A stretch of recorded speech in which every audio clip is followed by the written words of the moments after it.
Today is the 8th of September and is the first day of the Amaze Festival. Today's event is called All Day High School Games. The school that's been invited today is Lenasia High, and they've picked top 5 mathematics students from each grade. Got a workshop for high school students. It's part of the Amaze Festival, which is the Indie Games Festival. The workshop is offered to students from grade 8 to grade 11 who are interested in games, but who are all also interested in maths. And what we're doing is we're building games with them, talking to them a bit about what makes a good game, how systems work, and then introducing some mathematical principles into it so that they can start making connections between the boring everyday maths that they do at school and how the stuff can actually be cool. Board games are the easiest kind of game to access because in a board game you are far more able to see the mechanics of the game. So in a computer game, the computer does all the rules for you. In a board game, you've constantly got to be thinking about what are the rules, what is my next move going to be, how do I beat the system of the game. So in playing and making board games and other physical games, they're quick, they're easy, and you can immediately see if I make a change from 1d6 to 2d6, how does this change the game?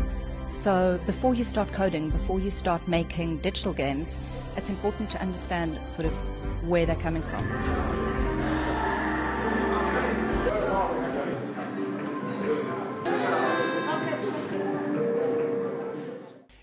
People perceive it to be more of a male-dominated industry, and that is slowly changing, and hopefully it will become better because two of the most talented game designers I know in third year are female. With the 32 that we had 6 females out of the rest being males.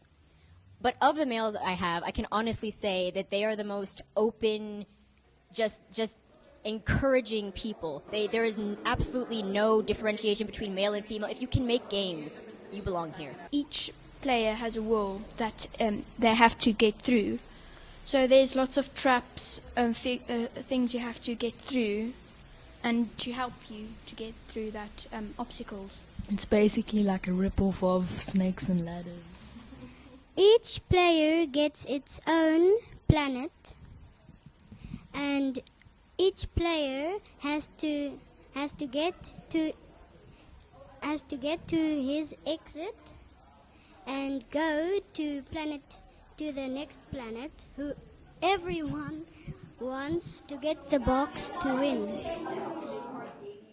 How I became part of this was there was a call for applications. 1.0 sent out a call for applications.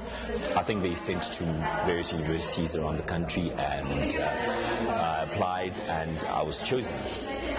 Simple as that. I think the criteria was that you have to really be engaged in the field of whatever you're doing. Whether it's practical, whether it's academic, you had to be really engaged and had to show some of the work that you have produced, and from that they made a judgment whether you'd be able to add value to the workshop. Yeah. I was looking for a platform to find other people like me who work with a whole lot of different media and kind of collaborate on a project and do an exhibition to see how the whole thing works. Because by myself I found it very difficult to work around the logistics. This is Fuk'Ugesi reporting for Global Girl Media. This is our world and my voice.